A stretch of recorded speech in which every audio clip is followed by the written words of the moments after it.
Bien, queridos hermanos, hoy hablamos de estos momentos finales de la vida de Jesús, de su crucifixión, su muerte, por lo tanto, y también la sepultura, como también a partir ya de muy breve tiempo, seguramente el próximo domingo empezamos a hablar de la resurrección. Hoy el pasaje que tenemos, que voy a leer yo ahora, en el Evangelio de Lucas, capítulo 23, versículo 50, se nos habla específicamente de la sepultura, pero naturalmente vamos a volver un poquito atrás también para recordar los hechos principales de su muerte y el significado. La sepultura, pues era evidentemente una necesidad. Había muerto en la cruz, fue bajado de la cruz y enseguida pues se le dio sepultura. Y ocurre aquí algo importante que menciona el Evangelio de Lucas, y es acerca de este personaje, José de Arimatea.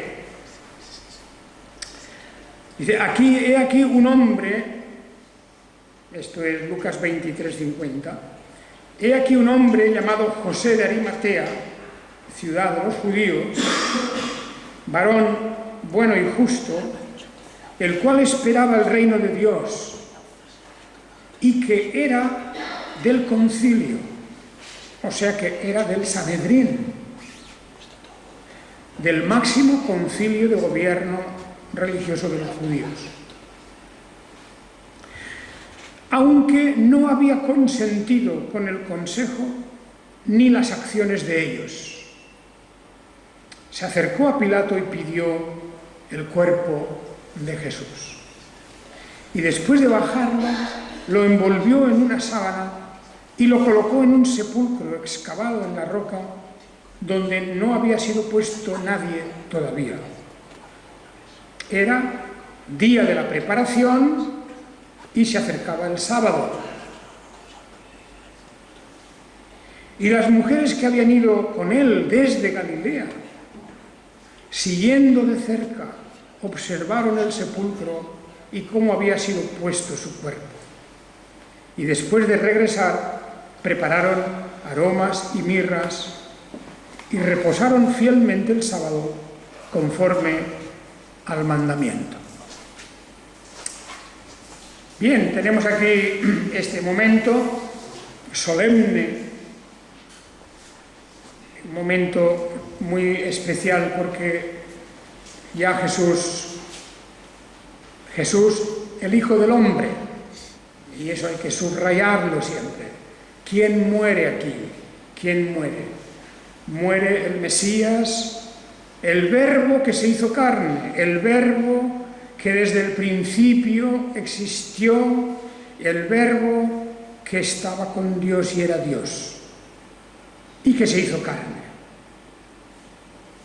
Es el Verbo el que muere, es la persona y naturaleza humana. Naturalmente, porque la divinidad no muere.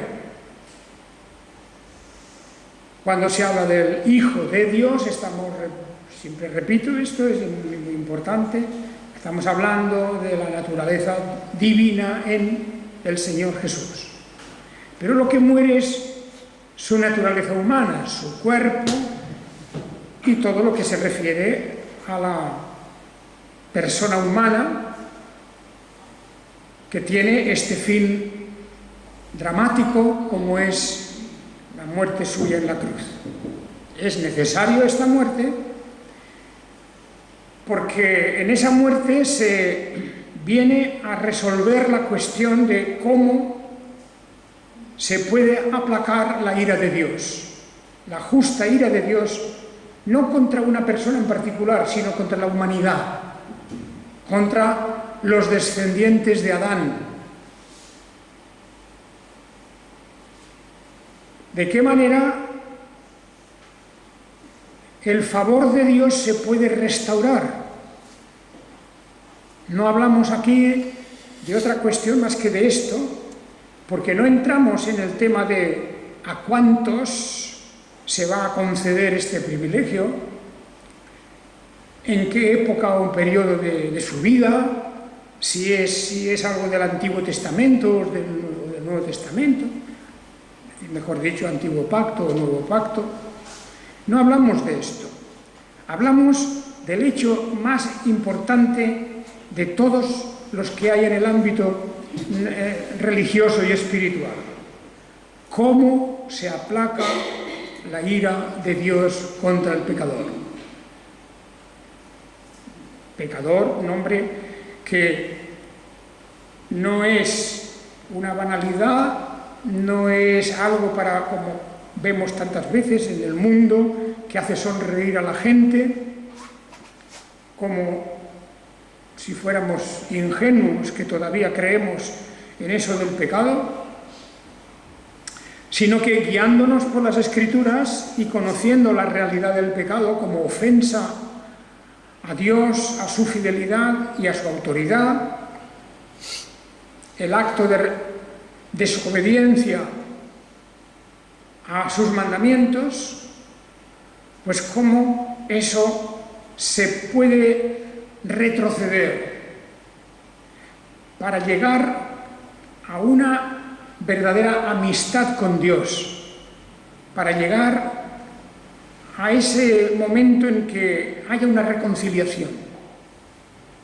Y no hablamos, repito, de cuántos, de quiénes en particular. Estamos hablando de un hecho que ha de ser para bendición a muchos, tanto como en el pacto con Abraham se menciona de los redimidos de Dios, del pueblo de Dios, que se compara a la arena del mar o a las estrellas de los cielos. Una multitud que a lo largo de los tiempos, desde Abel, el justo Abel, desde Abel hasta el último que sea redimido, que entre en el número de los redimidos, el Señor ha propiciado y ha realizado esa obra gloriosa y segura de salvación.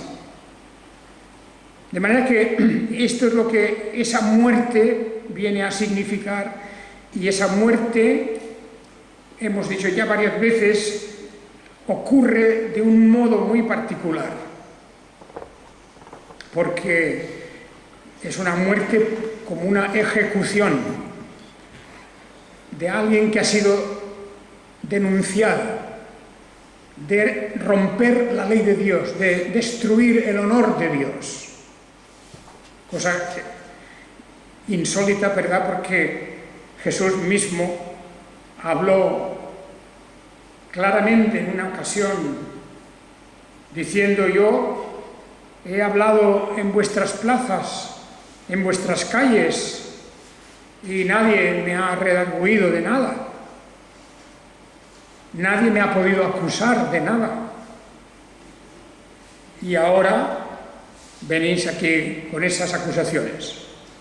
Porque las acusaciones contra Jesús eran variadas, pero todas iban a parar a lo mismo: que se había puesto en el lugar de Dios. Y esa fue la gran blasfemia de la que estaba acusado.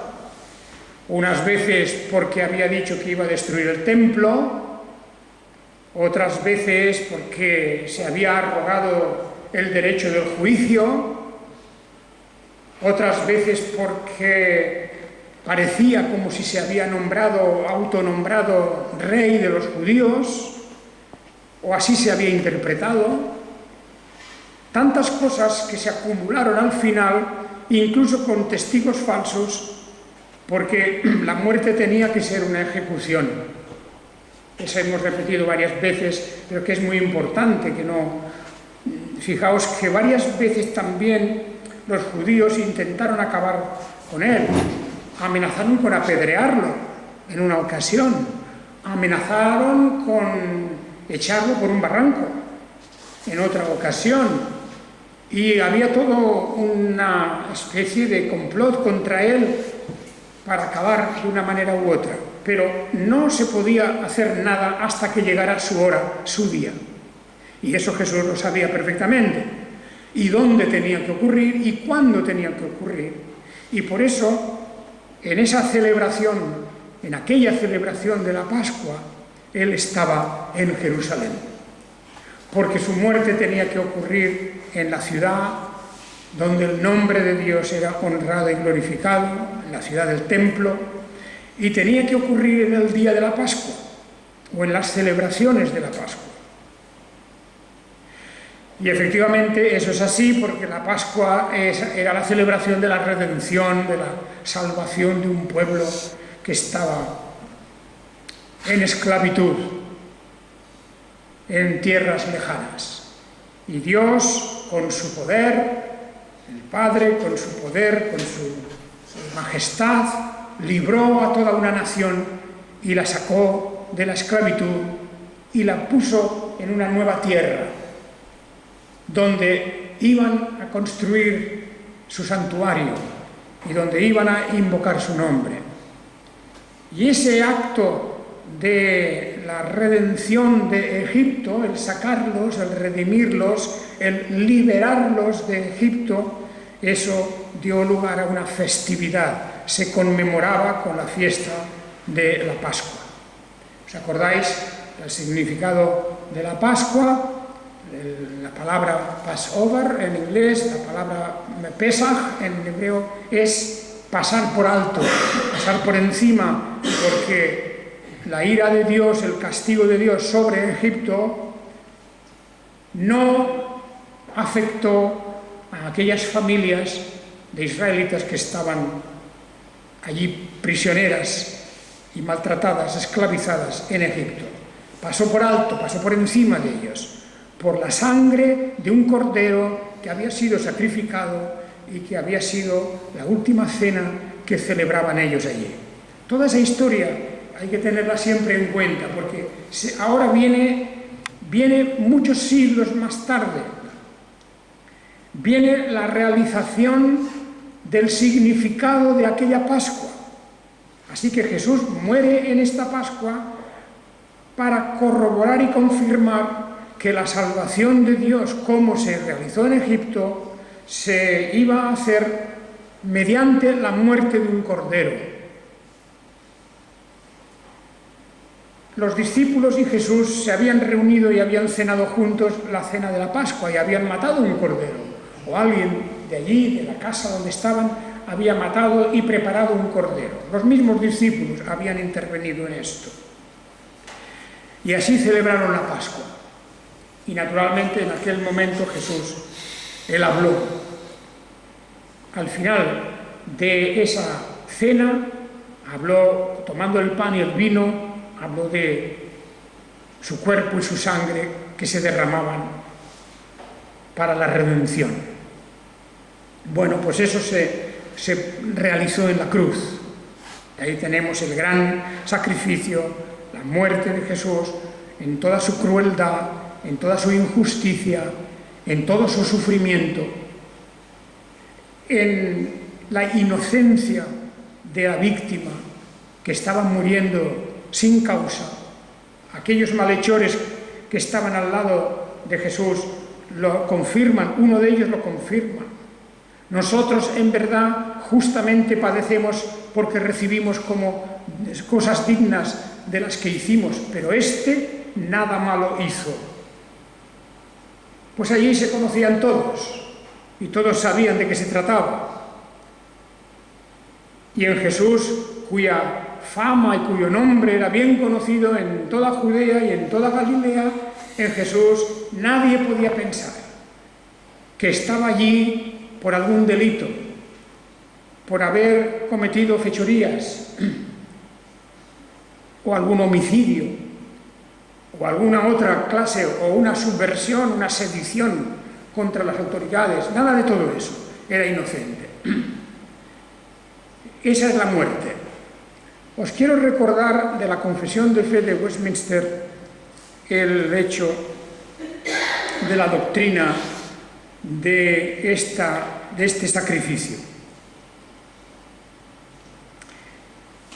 En el capítulo 8, cuando habla de Cristo, el mediador, el artículo 3 de la confesión dice: el Señor Jesús, en su naturaleza humana, así unida a la divina, fue ungido y santificado con el Espíritu Santo sobre toda medida, y posee todos los tesoros de la sabiduría y del conocimiento, pues agradó al Padre que en él habitase toda plenitud, a fin de que, siendo santo, inocente, sin mancha, lleno de gracia y de verdad, fuese del todo apto para desempeñar el oficio de un mediador y fiador.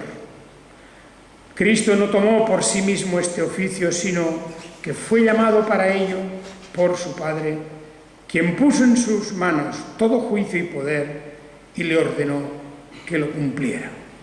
Ahí tenemos a Jesús en su naturaleza humana, que recibe las instrucciones del Padre. Heme aquí, oh Dios, para hacer tu voluntad. En el rollo está escrito acerca de mí, en la escritura, en el libro está escrito de mí. Y así se cumple. Dice el siguiente artículo: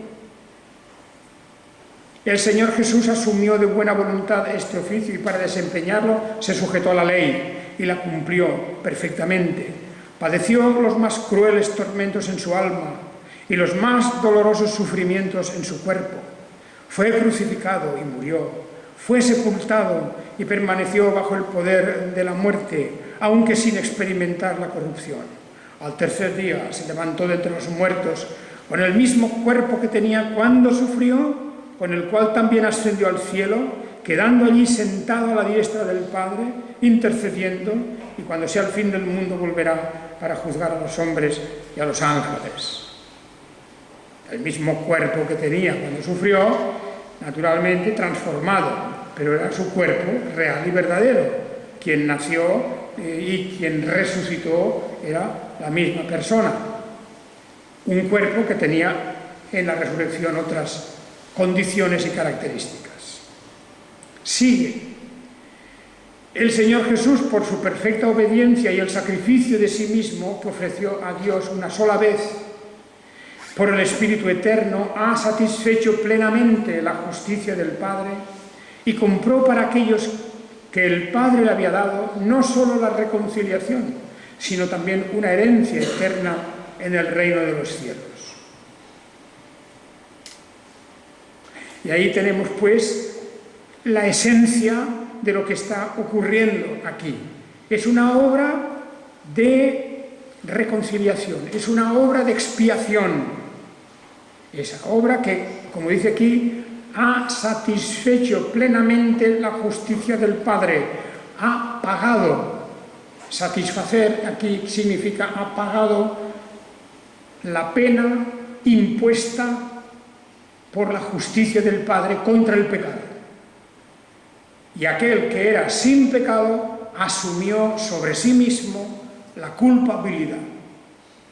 De manera que esto es un momento en el que difícilmente nosotros podemos ponernos en su lugar, porque aunque comprendamos que a veces ha habido casos en que una persona asume la responsabilidad de otra y puede llegar a sufrir pena de muerte porque de alguna manera ha conseguido sustituir al culpable, eso no tiene comparación con lo que el Hijo de Dios hace por nosotros, porque en Él no había pecado, había la justicia perfecta, lo que había era la absoluta perfección de su humanidad y, por supuesto, de su propia divinidad. Pero he aquí, como se nos dice la carta a los colosenses, a los filipenses, en todos estos lugares, estas cartas del apóstol Pablo que desentrañan la verdadera doctrina de esta redención, de lo que está pasando aquí en los evangelios, fijaos que lo que se nos cuenta es la historia, simplemente lo que ocurrió, son hechos. No hace, los evangelistas no elaboran la doctrina. Nos presentan la historia, qué ocurrió. Esto es necesario para que después vengan esos otros apóstoles que van a elaborar la doctrina. Ellos van a sacar conclusiones, consecuencias de todo esto que pasa aquí, porque podríamos quedarnos a medias al leer la crucifixión, pensando, bueno, murió un inocente, pero tantos inocentes mueren y tantos inocentes han sido ejecutados. Podríamos pensar, esto es un caso más. Tal vez es una ilustración de lo mal que funciona la justicia. Pero no es esto. Efectivamente era un inocente, pero su naturaleza, la realidad de su personalidad, produce un efecto de reconciliación, siempre y cuando se crea en él. El que en mí cree tiene vida eterna. Y naturalmente eso, el haber dicho esto, como el haber dicho tus pecados te son perdonados a algunas personas, eso fue tomado por los judíos como una blasfemia terrible. ¿Cómo? ¿Quién puede perdonar los pecados sino solo Dios? ¿Cómo se arroga este hombre nada menos que esa naturaleza divina y esa prerrogativa divina y esos poderes y esas potestades? ¿Cómo es posible? Y de ahí nace toda esa tensión en la que ellos van a tomar una justificación, una especie, diríamos, de excusa para llevar a Jesús ante las autoridades, ante Poncio Pilato sobre todo, porque este era quien tenía que decidir, y presionar allí la multitud gritando enloquecida, crucifícale, crucifícale. Esa muerte ocurre en todos sus detalles, en todos los detalles, con ese aire de tragedia y de injusticia. Al fin y al cabo, la muerte se produce en este momento porque Pilatos es una persona que no quiere problemas, no quiere que haya una revuelta y no quiere dejar, por lo tanto, insatisfechas a las multitudes que hay allí, y les concede lo que ellos le piden, la vida de Jesús. Cosa que nos hace comprender también lo que el apóstol Juan nos dice al principio en su Evangelio, que vino a los suyos y los suyos no le recibieron, es decir, lo rechazaron. Y eso se escenifica en el momento de su muerte, lo que estamos aquí viendo. Pero algo hay que decir también. Aparece este José de Arimatea. Es un caso parecido al de Nicodemo. ¿Os acordáis del caso de Nicodemo del que nos habla el Evangelio de San Juan? Que era un fariseo y era, dice, un principal de ellos, posiblemente también miembro del Sanedrín, del concilio gobernante, del religioso. Este José de Arimatea, pues era, dice aquí, varón bueno y justo. Me dirán algunos, bueno, pero justo no hay ni uno, dice la Biblia, ¿verdad? Claro que no. Y bueno, solamente Dios, también lo dice así la Biblia, ¿verdad? Pero cuando se emplea esto para decir de una persona que es varón o mujer bueno y justo, buena y justa, siempre se está diciendo desde la óptica del análisis humano. Humanamente nosotros llamamos a una persona que es una buena persona. No entramos en el juicio de Dios. Dios, incluso a sus ángeles, encuentra falta. En todos Dios puede hacer un juicio, incluso en sus ángeles, porque son seres creados y no tienen la perfección de Dios mismo. De manera que cuando aquí se dice que era un varón bueno y justo, esto se dice en la Biblia de forma relativa. En el análisis que hacemos nosotros de las personas, una buena persona, una persona justa, recta. Por cierto que lo que significa esta palabra que siempre hablamos de justos, los justos, en la lengua hebrea más bien se refiere a las personas rectas. Hay dos términos que se usan mucho los dos, justos o rectos. Gente que amaba la ley de Dios, que se esforzaba en cumplir la ley de Dios, que no obraba contra su prójimo de ningún modo. Este era José de Arimatea. Y además nos dice el versículo 51 que él no había consentido con la decisión que había tomado el Sanedrín. El Sanedrín, los príncipes de Israel, los sabios de Israel, todo aquel grupo que representaba a la nación en las cosas religiosas, esta gente había votado, habían decidido la muerte de Jesús. Esa era su responsabilidad, tremenda responsabilidad, porque luego, claro, eso fue avalado y fue, diríamos, apoyado por la multitud que gritaba crucifícale. Pero primero la responsabilidad era del Sanedrín. Ellos habían decidido la muerte de Jesús y fueron a matarlo. Pero José de Arimatea, una vez que ya Jesús había sido crucificado, una vez que el propio centurión vio que Jesús había expirado y que en aquel momento el sol se eclipsó y el velo del templo se rasgó por el medio, el centurión mismo que reconoció que este hombre era justo, realmente este hombre era justo.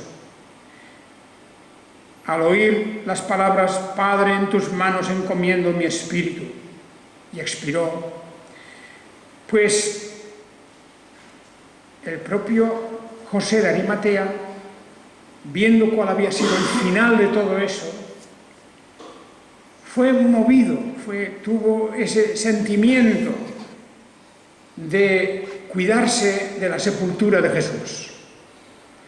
Los discípulos no podían hacer nada, porque estaban bajo sospecha. Pedro casi había sido apresado, casi había sido encarcelado. Los demás se habían marchado de momento, se habían escondido de momento. Algunas mujeres habían quedado allí, pero ellas lo único que podían hacer, como hicieron, fue preparar aquellas hierbas y aquellos ungüentos para embalsamar el cuerpo de Jesús. El único que tomó una decisión importante aquí fue José de Arimatea. Fijaos, no conocemos nada de él hasta aquí,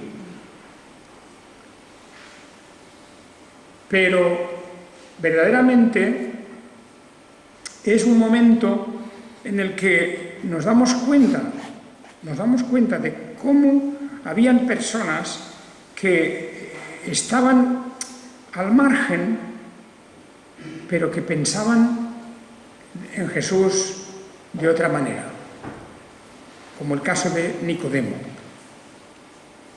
Y esto es algo que hemos de recordar en todo momento. Jesús había sido llevado a la cruz, había comparecido ante Pilatos, ante Herodes, ante los sumos sacerdotes. Todo eso se había ya ocurrido, pero detrás del escenario José de Arimatea estaba esperando su momento para hacer algo. No estaba conforme. Dice, él no había consentido con aquella decisión de ellos. Y entonces tuvo el atrevimiento de ir a Pilatos y pedirle el cuerpo de Jesús. Y lo descendieron de la cruz, lo envolvió en una sábana, la famosa sábana, ¿verdad? Y lo colocó en un sepulcro excavado en la roca donde no había sido puesto nadie todavía. Jesús estrenaba aquel sepulcro en una cueva excavada en una roca. Y todo esto estaba sucediendo el viernes. el día viernes, que se le llama día de la preparación, porque efectivamente ya por la tarde, hasta el día de hoy mismo también, se ve algo importantísimo, y es cómo la gente se afana para preparar el día del reposo. En el Israel moderno, todos los judíos creyentes, efectivamente, por la tarde, ya cuando empieza el sol a declinar, antes de que se ponga el sol, que es cuando empieza para ellos el día de reposo, ese viernes por la tarde hay que hacer la preparación del Shabbat, del día de reposo, del día de cesar el trabajo, parar el trabajo. E incluso preparar las comidas se preparan el viernes. Es muy interesante, muy curioso ver cómo esto, que es una tradición y una forma de obedecer al mandamiento, con tanto interés, aunque es cada semana, se repite cada semana. Y todos procuran que allá a las 5 de la tarde, a las 5, a las 6 de la tarde, depende de la estación del año, ya han terminado sus trabajos, han hecho las compras y rápidamente se van a sus casas. Es el día de la preparación, el viernes por la tarde. Y aquí era esto, se acercaba el sábado. Porque el sábado no es cuando amanece el sábado o cuando nos levantamos el sábado. Para ellos el sábado empezaba, como digo, cuando el sol llega al ocaso, cuando el sol se pone. Porque en el día del sábado las mujeres no iban a realizar el embalsamamiento, la preparación del cuerpo. Todo eso había que hacerlo antes. Las mujeres que habían ido con él desde Galilea, siguiendo de cerca, observaron el sepulcro y cómo había sido puesto su cuerpo, y después de regresar prepararon aromas y mirras y reposaron fielmente el sábado conforme al mandamiento, cuando tuvieron todo terminado.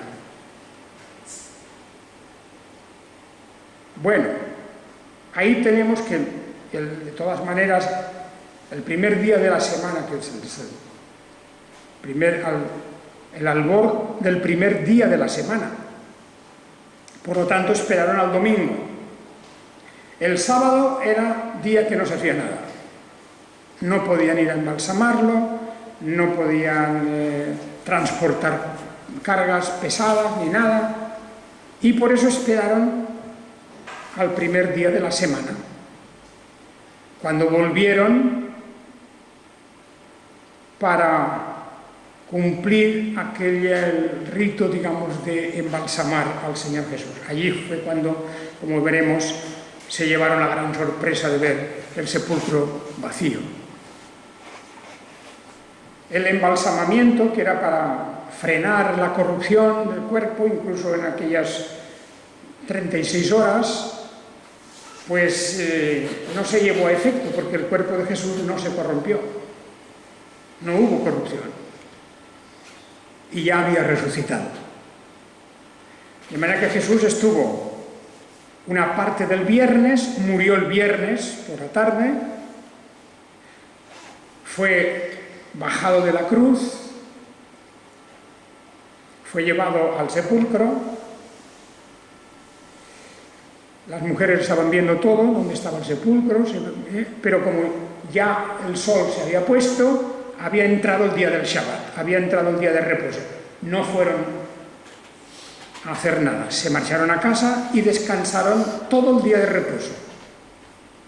Es importante darse cuenta de la seriedad con la que tomaban, porque estas mujeres habían estado con Jesús y ellas habían oído las enseñanzas de Jesús sobre el día del reposo, el día del sábado, y Jesús había condenado la manera en que los fariseos entendían aquello tan a rajatabla, sin misericordia, acusando a los demás cuando ellos hacían cosas parecidas, todo eso. Pero fijaos que todo eso no influyó en el aspecto del respeto que tenían los mismos discípulos de Jesús al día de reposo.